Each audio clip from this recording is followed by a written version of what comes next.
This program is about unsolved mysteries. Whenever possible, the actual family members and police officials have participated in recreating the events. What you are about to see is not a news broadcast.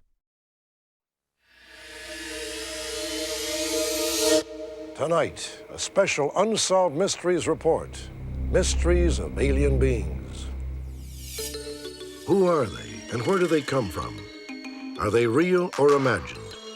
In recent years, hundreds of people have come forward with startling accounts of abduction by alien beings.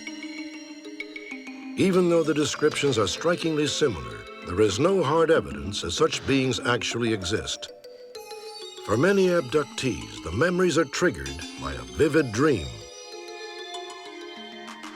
I was starting to have nightmares, really terrible nightmares that I could not explain. I found myself in a very brightly lit room.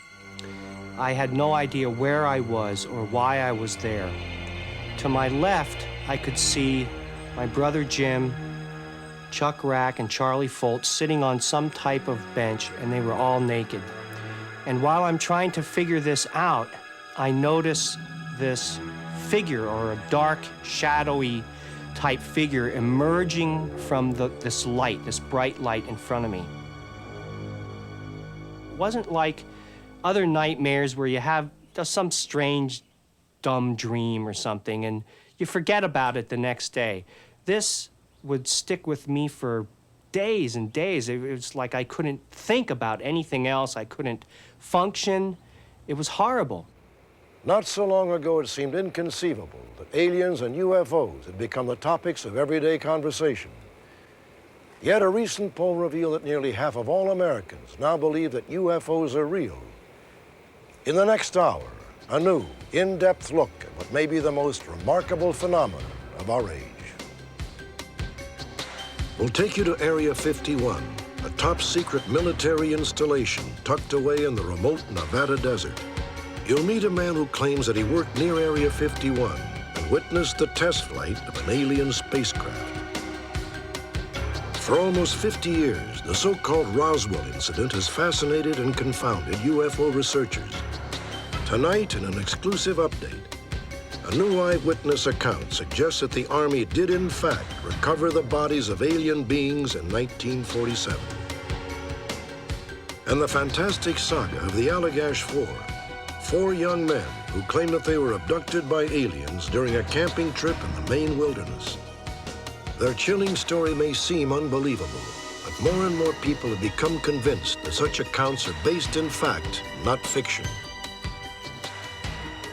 Join us for this special report, Mysteries of Alien Beings.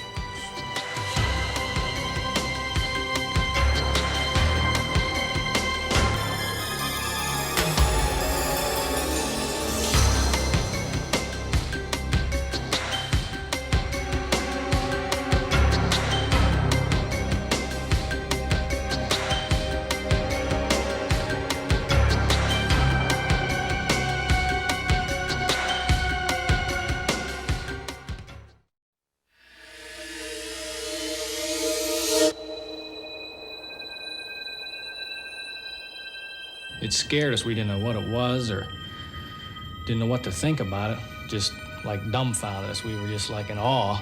There was no wings. There was no motors. There was no propellers. I know it wasn't the planet Venus, and I know it was not atmospheric phenomena. These were some kind of craft moving over our house.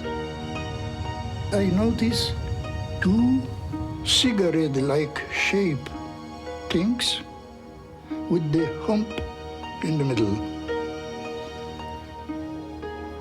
So what the hell is that? There's no way of knowing how many people believe that they've actually seen a UFO from outer space, but it seems safe to assume that reliable sightings now number well into the thousands. Typically, a sighting involves a single eyewitness. In other cases, a small group will see the same thing at the same time.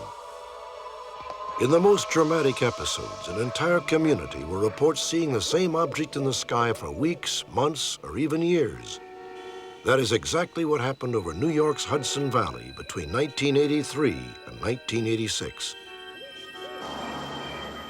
Perhaps no account was more convincing than that of Ed Burns, a computer engineer. Out of nowhere, I got a lot of static on the radio. I thought maybe I was on the wrong number, and then I went over to turn the dial again, and that's when I looked up and saw this craft. It was a triangular chevron ship, and the back of that chevron had to be as large as a football field, at least.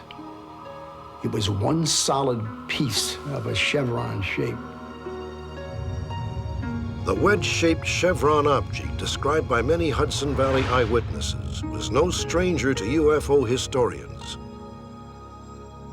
It first appeared in 1947 when a pilot named Kenneth Arnold claimed that he encountered not one, but 9 mysterious flying objects while on a search and rescue mission over Washington state.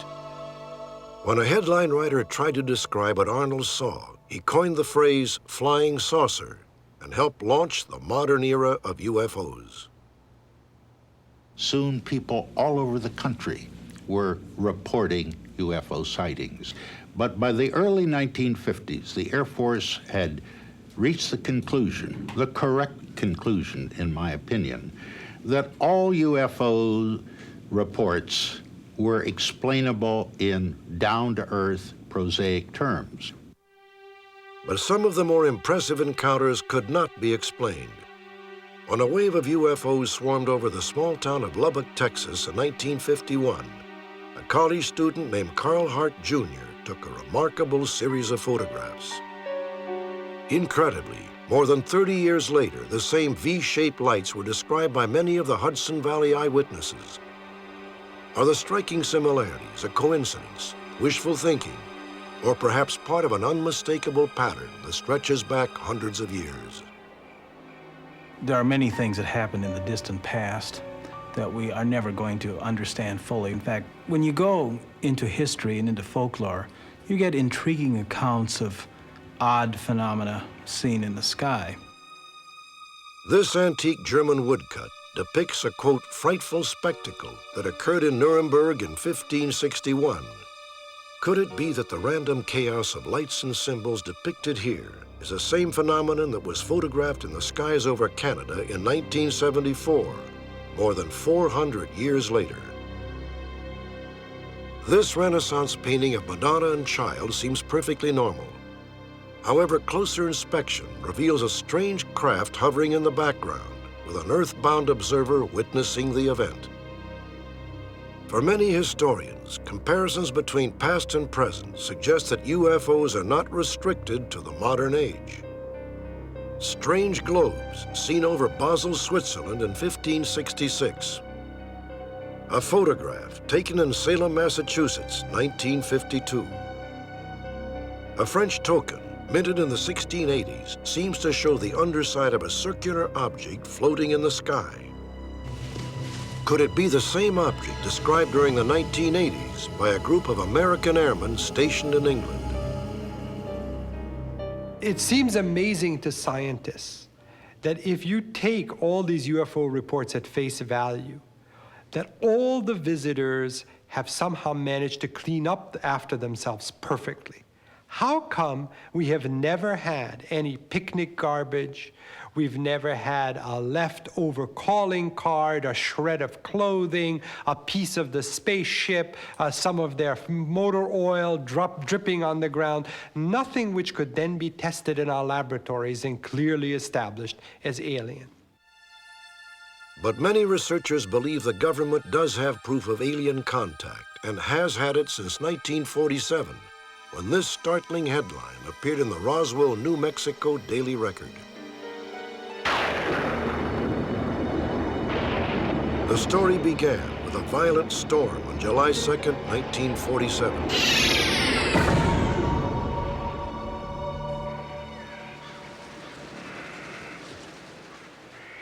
A few days later, a local rancher led 2 military officers to a pasture where something had crashed during the storm. Why don't you stay there, Mr. Brazel?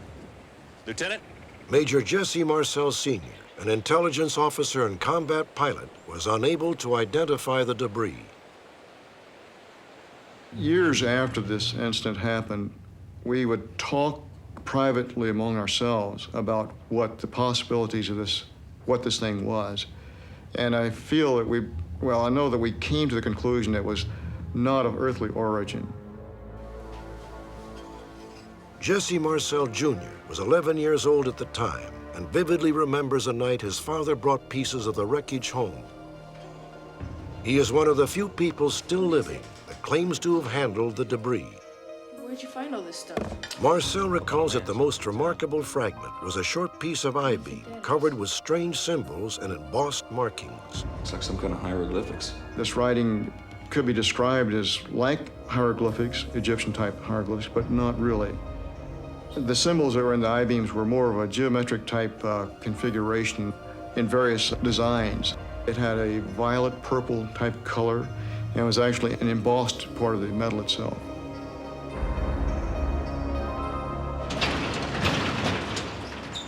Other witnesses have claimed that the Army not only recovered the wreckage of a UFO, but the bodies of its occupants. Captain Pappy Henderson was stationed at Roswell in 1947. 2 years before he died, he described what he saw to his wife. My husband told me the bodies were small, smaller than human bodies. The heads were larger, and the eyes were rather sunken and a little slanted. Clothing was of material unlike anything he'd seen before. They were strange. They were not of this earth.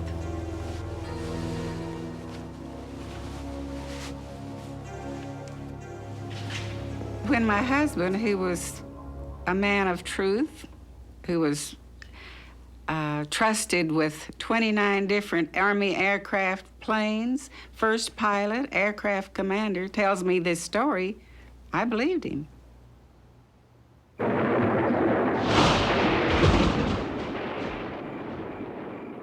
Shortly after the details of the crash were made public, the Army changed its story.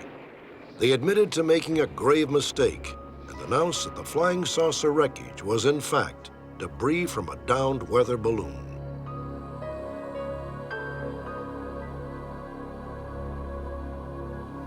For almost 50 years, the events that took place at Roswell and the official explanation have fueled suspicion and charges of cover-up. As recently as September 8, 1994, the Air Force released yet another report stating that the rumors of alien contact were groundless. In spite of these assertions, witnesses continue to come forward, insisting that the reports are true. Of all the new accounts, the story related by a man named Glenn Dennis is too compelling to be ignored. In 1947, Glenn Dennis was 22 years old and just out of college. That summer, he was working as a mortician's assistant at a funeral home in Roswell. 2 days before the saucer story broke, Dennis received a strange phone call from the Roswell Air Base. Ballard Funeral Home. Mr. Ballard, please. He's not in, but this is Glenn Dennis. Can I help you? Glenn, this is Captain Miser. I'm the mortuary officer over at the base. Yes, sir. Listen, I was just... He was wanting to know what size hermetically sealed baby caskets did we have? Did we have specifically 3 feet, 6 inches, or did we have maybe no larger than a 4-foot hermetically sealed casket? That afternoon, Glenn Dennis was called to transport an injured airman to the Roswell base. When he arrived, he was surprised to find the base infirmary surrounded by MPs. 2 ambulances parked at the curb immediately drew Glenn's attention. I looked into the ambulance. I saw quite a bit of wreckage of some type. It looked like stainless steel that had come in contact with a high degree of heat. It was a purplish, bluish color. I noticed one large piece of the wreckage. It looked like there was some Egyptian hieroglyphics.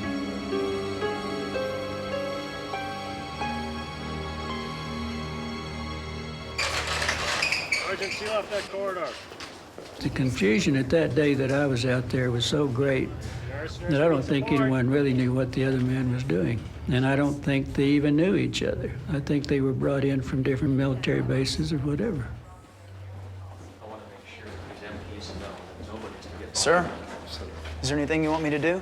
Can I help you? I'm Glenn Dennis with the Ballard Funeral Home, and we have a contract with the base.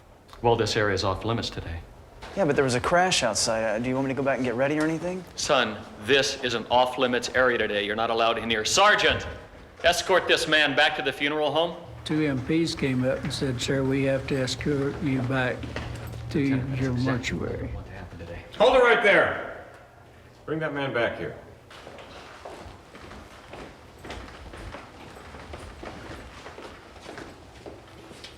Now, you get this straight.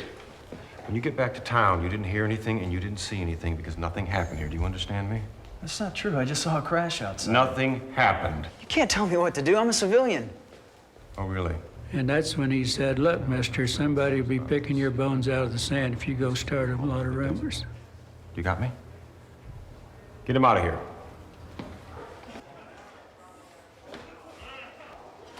There was a door opened into one of the supply rooms, and the nurse that I knew personally was coming out. You better get out of here. You're gonna get in a lot of trouble.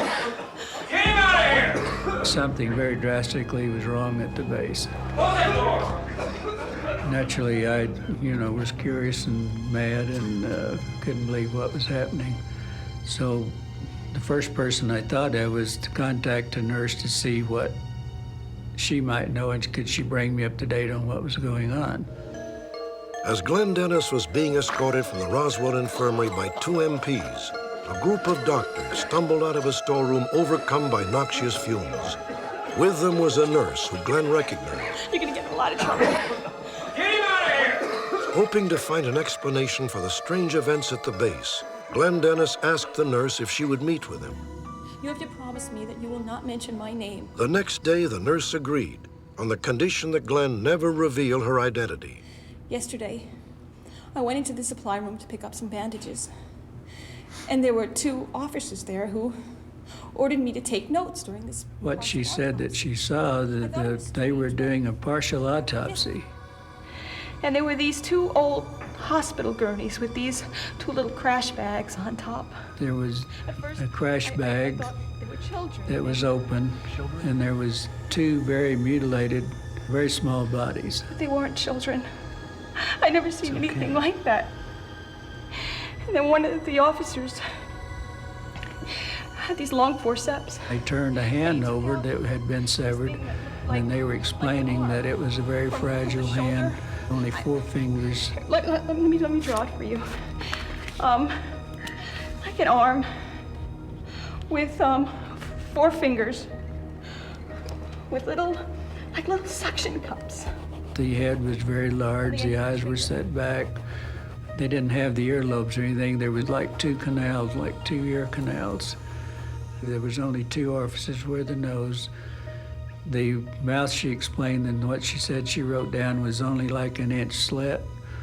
They described there was no teeth, that it was just like a piece of cartilage, maybe.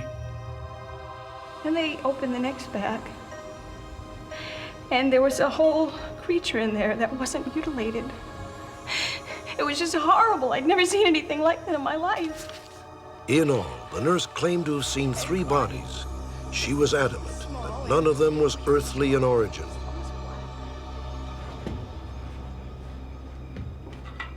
After Glenn left the nurse, he returned to his office. When he casually unfolded the newspaper on his desk, it was the infamous edition of the Roswell Daily Record. Glenn never saw the nurse again. A few weeks later, rumors circulated that she had died in a plane crash after being transferred out of the country.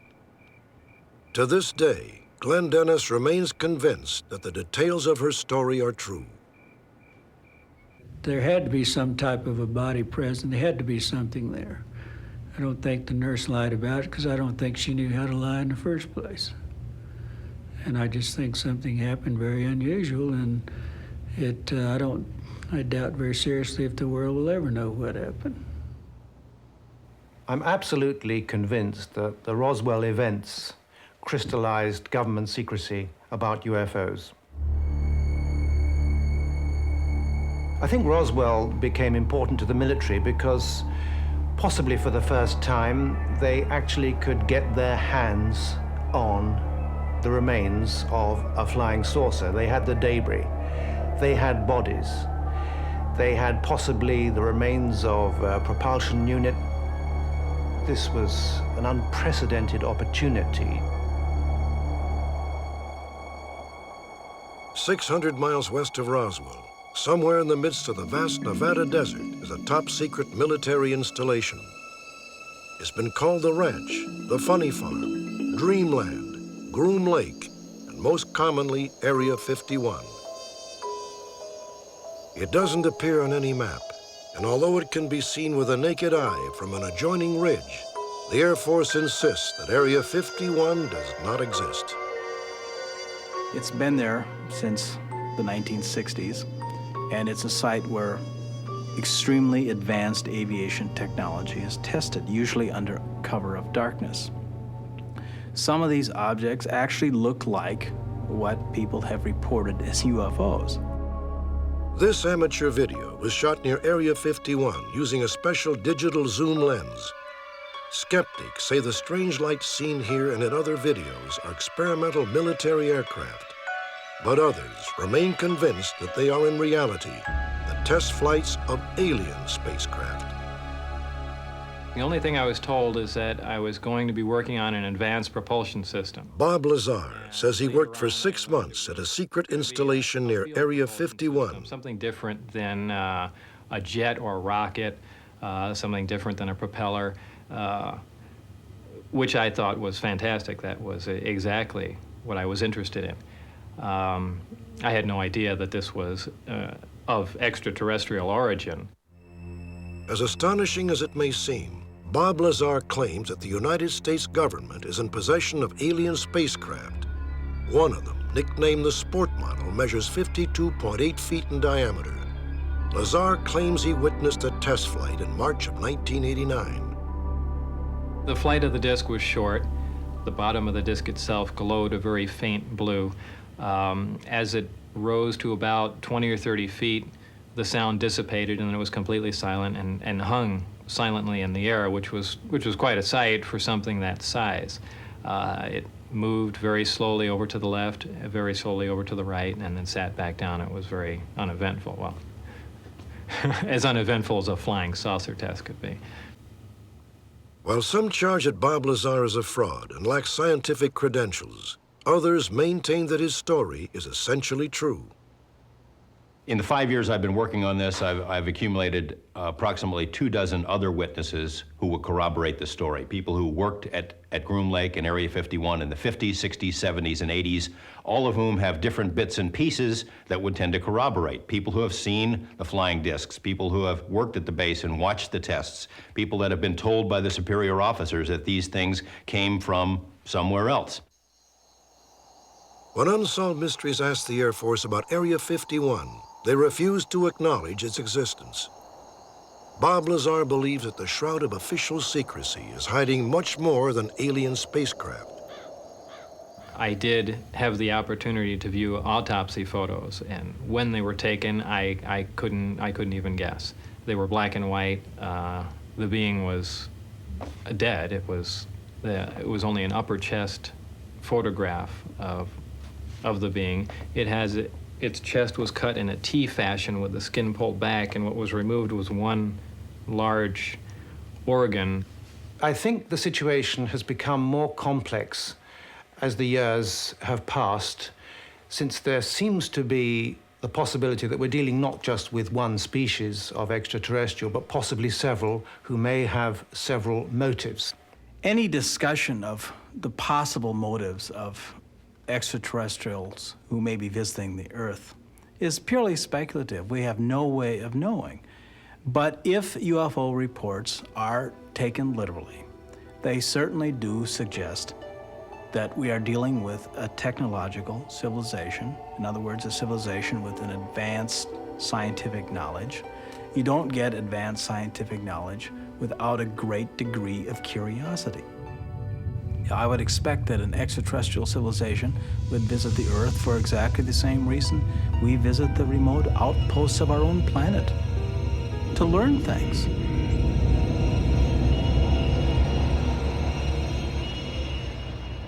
The implications are almost impossible to comprehend. Skeptics maintain that the very concept of alien contact is absurd, but others suggest that the evidence can no longer be ignored. In recent years, hundreds of credible, ordinary people have come forward with alarming reports of being taken aboard alien spacecraft against their will. In a moment, the remarkable story of 4 men who believe they shared a close encounter of the fourth kind, alien abduction.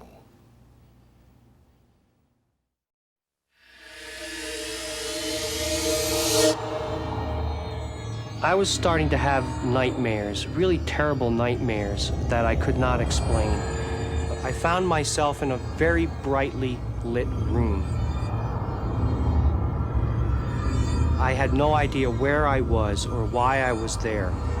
To my left, I could see my brother Jim, Chuck Rack, and Charlie Foltz sitting on some type of bench, and they were all naked.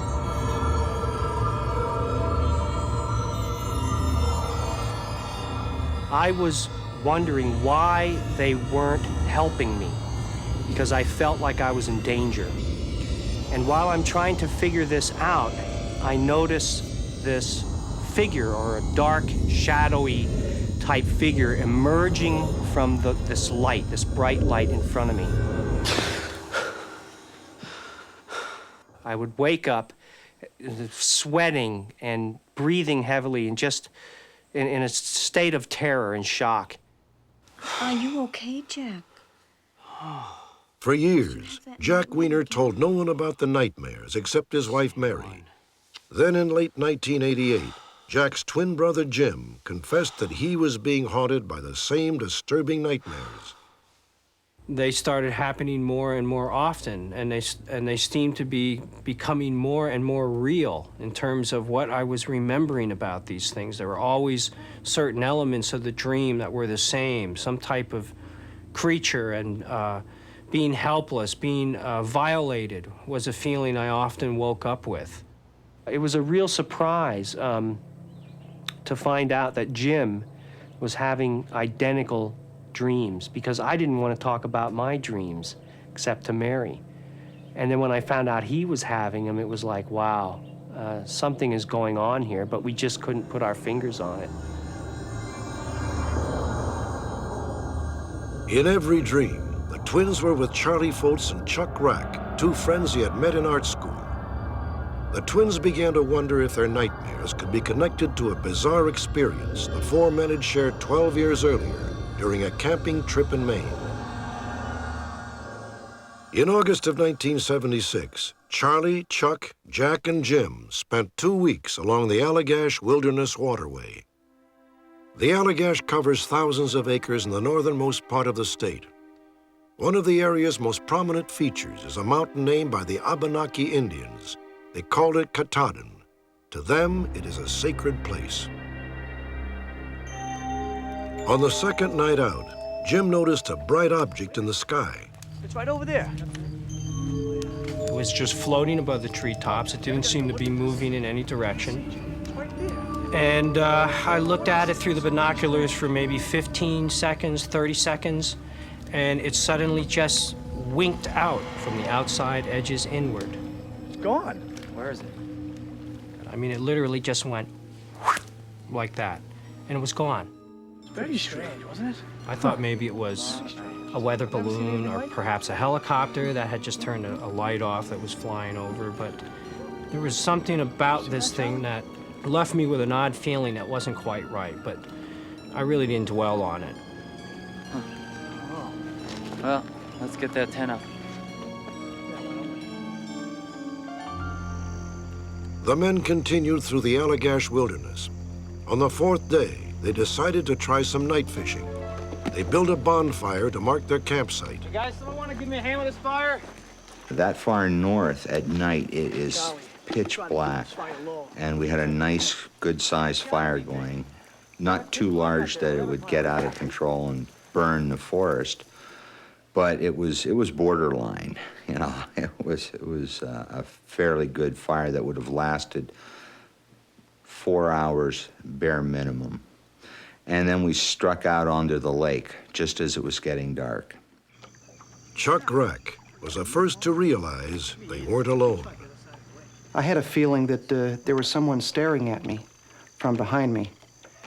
I turned over my right shoulder like that, and I saw this large, round globe of light that looked exactly like what we had seen 2 nights previously. Hey guys, look at that. It was a type of a thing where we didn't have to ask what or where. We just seemed to know where he was looking, and we all turned and looked. It had this roiling effect to it, like a miniature sun. Very, very bright. It lit the treetops up like daylight. And it was absolutely silent. After looking at it for what seemed like several moments, we decided to signal this thing. And that's when Charlie picked up the flashlight and squeezed off a message, SOS. The response was instant. The sensation I had was one of absolute elation. I couldn't believe it, that we were really going to find out what it was. We attempted to communicate with it, and it actually was responding. Well, when the light started coming toward us, my curiosity was satisfied. And I just dropped the flashlight. The only thought in my mind was to get to shore. I never looked back. I remember looking over my shoulder, trying to keep an eye on this object as it was coming up behind us, and it was getting very close. I mean, it was almost on top of us at this point. And I remember thinking that we're not going to outrun this thing. There's just no way. It was coming too quickly.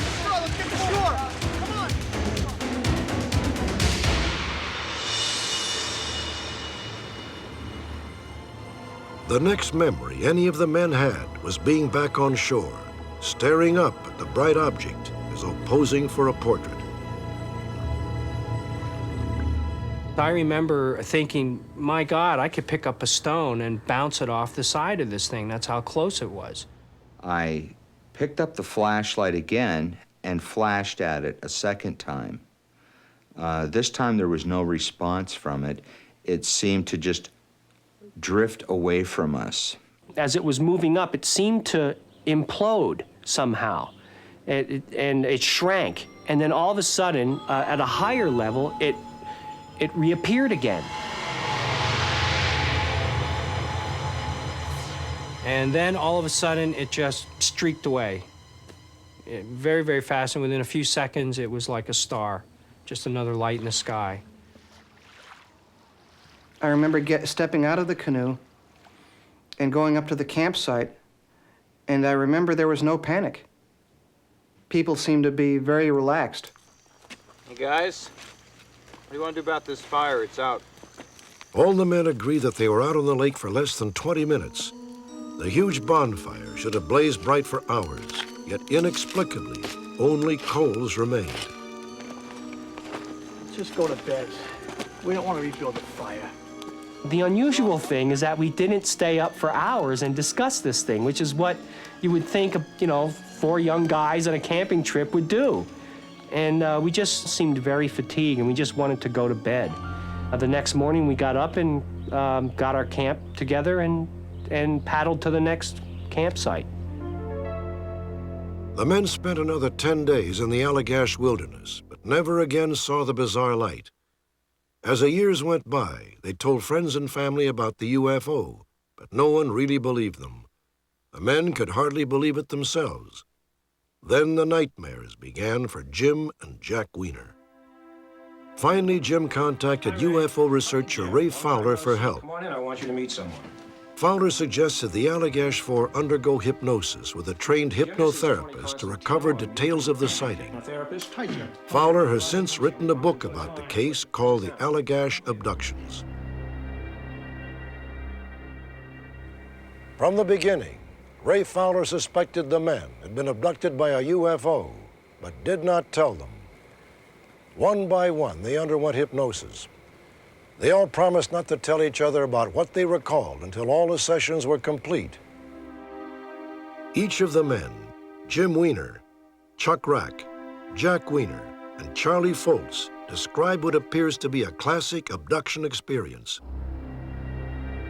Afterward, each of them drew illustrations of their incredible recollections. These are their actual paintings and drawings. All four said they were taken aboard the craft. The aliens forced them to strip naked and seemed to be conducting medical examinations. The aliens apparently took samples of the men's skin and body fluids, their blood, urine, and semen. What follows are excerpts from the original hypnosis sessions recorded in 1988. They don't know what to do. I think they think I'm going to come after them. I feel like I want to. I feel like I want to. The first one that comes near me, I'm going to throttle them. That's what I want to do, is throttle them. I don't like these things. I don't care where they come from. They shouldn't be doing this to people. Jim's brother Jack found the faces terrifying. They're right there. Their face is right in my face. I don't know why. I don't want to know. I don't want to know what they want. Oh, they're saying things. They're explaining things with their eyes. In my head, they're saying, don't be afraid. Don't be afraid. We won't harm you. They say, do what we say. Just do what we say. Charlie Foltz was the next to be examined. I'm afraid that it's like a doctor's office. Like that. It's cold like a doctor's office is cold. They put the panel over your chest. And they scrape your arms, your chest, your legs and thighs. We shouldn't be here. I just keep thinking I want to be back in the canoe. Chuck Rack had a good view of what the aliens were doing to Charlie. See some sort of device on him. They've got a, it looks like a silvery, and it looks like it's got curves on it. It's almost like it sucks something. He's got his head tipped way back. It's almost like he's in pain. We're just there. We can't help him. We're just, all we can do is watch him. I don't know if you're aware of it, and you probably aren't because you haven't been talking to each other. After the hypnosis sessions, Ray Fowler brought the Allagash Four together. For the first time, they discovered that each of them had recalled the same horrifying events.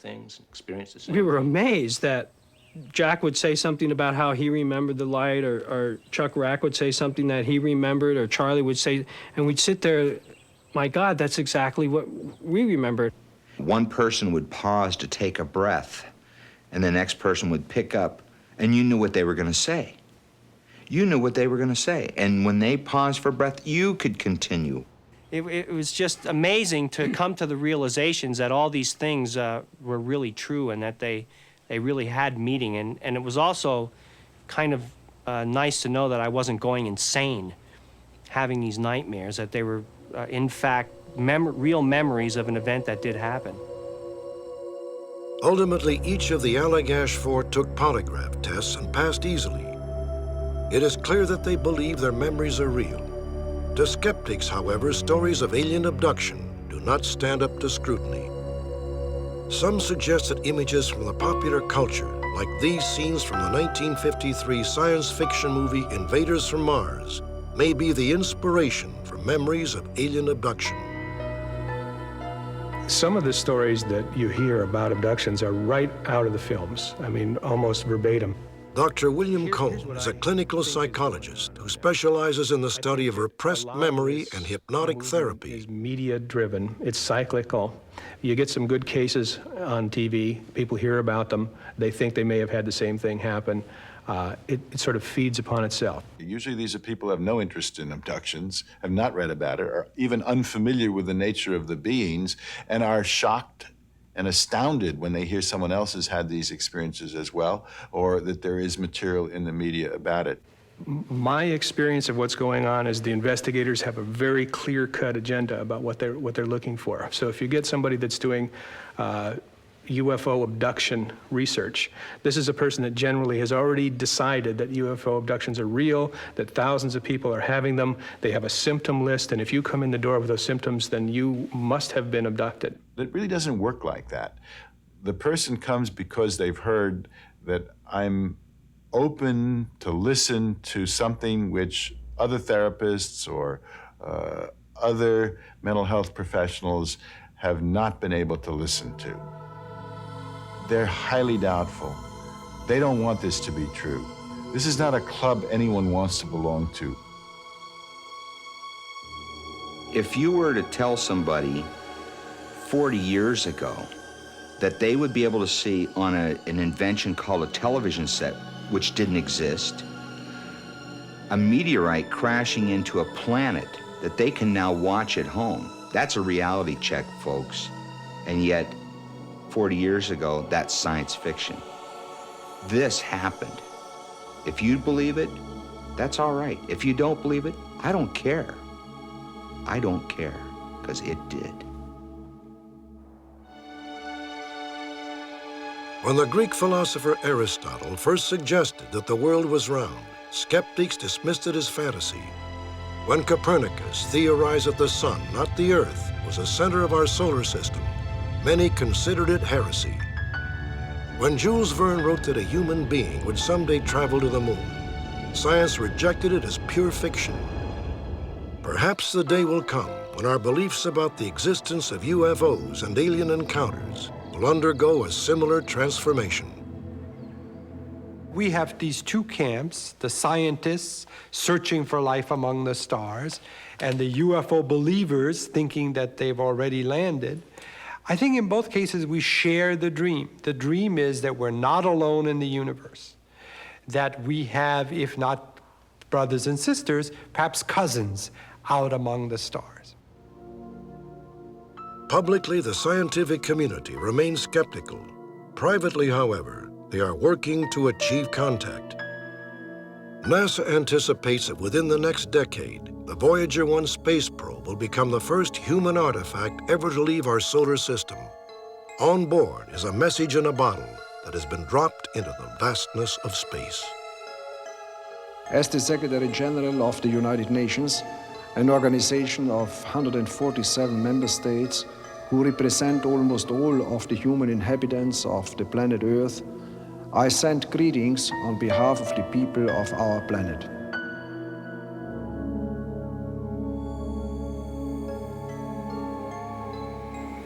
It is either the greatest hoax in human history, an unprecedented mass hallucination, or perhaps the single most important event since the dawn of civilization. For the hardened skeptic, proof will remain elusive until an alien spacecraft is placed on public display or an extraterrestrial appears on the evening news. Until that moment, one of the greatest mysteries of our age will remain unsolved.